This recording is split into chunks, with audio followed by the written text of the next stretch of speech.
Merhaba arkadaşlar, ben Teknik Amele kanalından Ömer. Bugünkü videomuzda ARM programlamanın ilk dersiyle sizlerle beraberim. ARM programlamaya geçmeden önce size kartı biraz tanıtmam lazım ve bir iki duyuru yapmam lazım. Önce duyurulardan başlayayım. Duyurulara gelecek olursak videoları 2 gün arayla yayınlamayı düşünüyorum. Eğer bir aksilik çıkmazsa 2 günde bir video gelecek. Bu videoları yaklaşık 5-10 dakika tutacağım. Fazla yarım saatlik videolarla da sizi sıkmak istemiyorum. Konu değineceğim. Zaten geriye kalan kısımları da sizler farukkodar.com diye bir sitem var. Linki aşağıya vereceğim. Zaten oradan bulup mesela bir ders anlattım ARM programlamada PWM diye. PWM'in burada basit bir uygulamasını yapacağım. PWM üzerine de 2-3 tane uygulama sitede paylaşacağım. Siz bu şekilde ben burada temelini öğrettikten sonra benim sitemdeki makaleden oradaki PWM uygulamasını siz de kendiniz yaparak bu konuyu daha iyi kavrayıp ARM üzerinde daha da kendinizi geliştirebilirsiniz. Öncelikle önümüzde 3 tane kart var. Bu kartları sıradan tanıtmaya başlayalım. Aslında biri kartsız. Öncelikle ilk kartımız STM32F4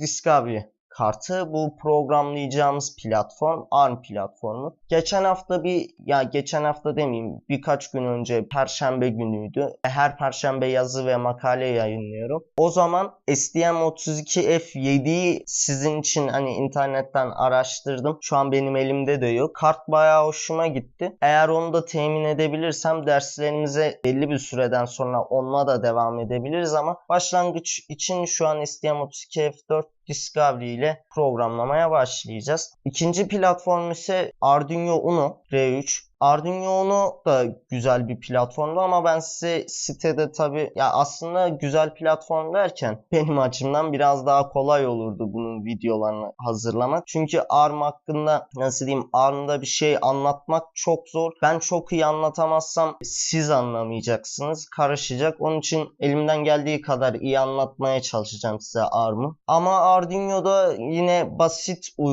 şöyle diyeyim. Mesela Arduino'da pek bir şey katmaz size. Ama düşünün ki son güne bir teziniz kalmış ya da son güne basit bir uygulama yapmanız lazım. Aciliyeti var. Bunu kolayca Arduino ile yapabilirsiniz. Bu yönden iyi bir platform. Bunun üzerinde de Atmega bir işlemci var. Yani bunu da programlarsanız. Zaten çoğu kişi biliyordur bunu. Onun dışında PIC var. PIC bunların temeli. Temeli derken şöyle. Mesela çoğu elektronikçi ilk ya Arduino'dan başlar ya PIC'ten başlar. Yani ilk ARM'dan başlayan şu ana kadar vardır ama ben görmedim. Bu da PIC 16F877A. Bunlar biraz daha böyle kartsız bir tasarımı var. Bunları programlayıp üzerine osilatörünü falan kendiniz ekliyorsunuz. Bunun gibi üzerinde entegre bir şekilde gelmiyor. Bunları da programlayabilirdik ama tabii sizin oylama sonuçlarınıza göre ARM'ı programlayacağız. Öncelikle bunları bir kenara şöyle alalım. Direkt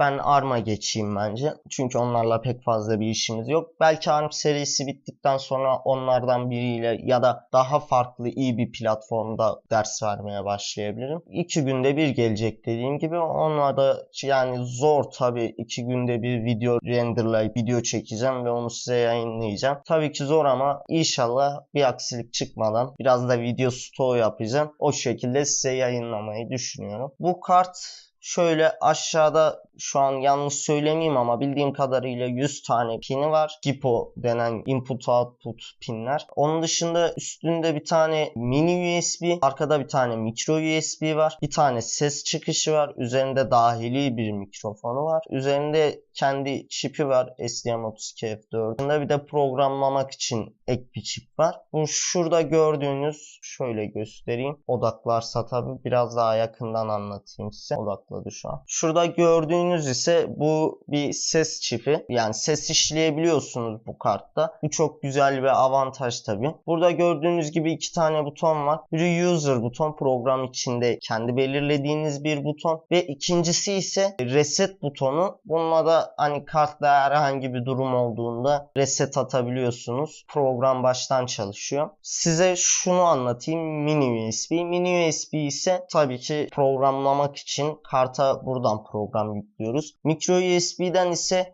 OTG desteği var. Flash bellek, herhangi bir cihaz bağlayabiliyorsunuz. Bu şekilde bunu da ARM'la beraber kullanabiliyorsunuz. Bunu da size söylemiş olayım. Onun dışında ortada bir tane ivme ölçer var. İvme ölçer telefonlarda olduğu gibi şöyle eğimleri, yer çekimine karşı ivmesini ölçüyor ve bu şekilde ivmeyi alıp programda işleyebiliyoruz. Mesela şöyle bir uygulama yapabilirsiniz. Düşünün ki bir tane oyuncak araba var. Şöyle yaptığınızda ileri gider, böyle yaptığınızda geri gider, sağ sol, yani kontrolcü gibi bir nevi. Android telefonlarda oynadığınız oyunları siz fiziksel hale de çevirebilirsiniz. Şöyle biraz daha yaklaştırayım. LED'lerimiz var. 2 tane micro USB için 4 tane programlayabileceğimiz, ivme ölçerin etrafında da zaten görüldüğü gibi şunlar LED oluyor. 4 tane de bu şekilde LED'imiz var. Onun dışında size anlatabileceğim çıkışları anlatayım biraz da. Güç çıkışları var. Bu güç çıkışlarından herhangi bir sensörümüzü falan besleyebiliyoruz. Şurada VDD ve GND pinleri var. VDD ve GND pinleriyle ise kartı dışarıdan, mesela her zaman USB'ye bağlı kalmayacak, İçine belli bir program yükleyip dışarıdan bir batarya veya pille besleyebiliyoruz. Bu şekilde de kartı çalıştırabiliyoruz. Pek fazla kart üzerinde anlatabileceğim bir şey yok. Öncelikle ilk olarak programlamak için, bu kartı çalıştırmak için size gereken bu kartın yanında bir tane de kablo lazım. Kablo micro USB olması lazım. Şu şekilde karta takıp bunu da bilgisayara takıp programımızı yazıyoruz. Bir de ISCP pini var. Buradan da mesela diyelim ki çipi siz dışarıdan Çin'den aldınız. Şu şekilde. Dip soket şeklinde olmaz da genelde bunlar. Aldınız diyelim ve buradaki programlayıcıyı hani kullanabiliyorsunuz. Öyle bir imkanınız da oluyor tabii ki. Onun dışında arkasında da zaten pek bir şey gözükmüyor. Kartımız bu şekilde. Hani anlatacağım başka bir şey de yok. İsterseniz bir sonraki derse gidebilirsiniz. Bir sonraki dersi de şuraya ekleyeceğim. Oradan devam edebilirsiniz. Görüşmek üzere. Hoşça kalın. Bay bay.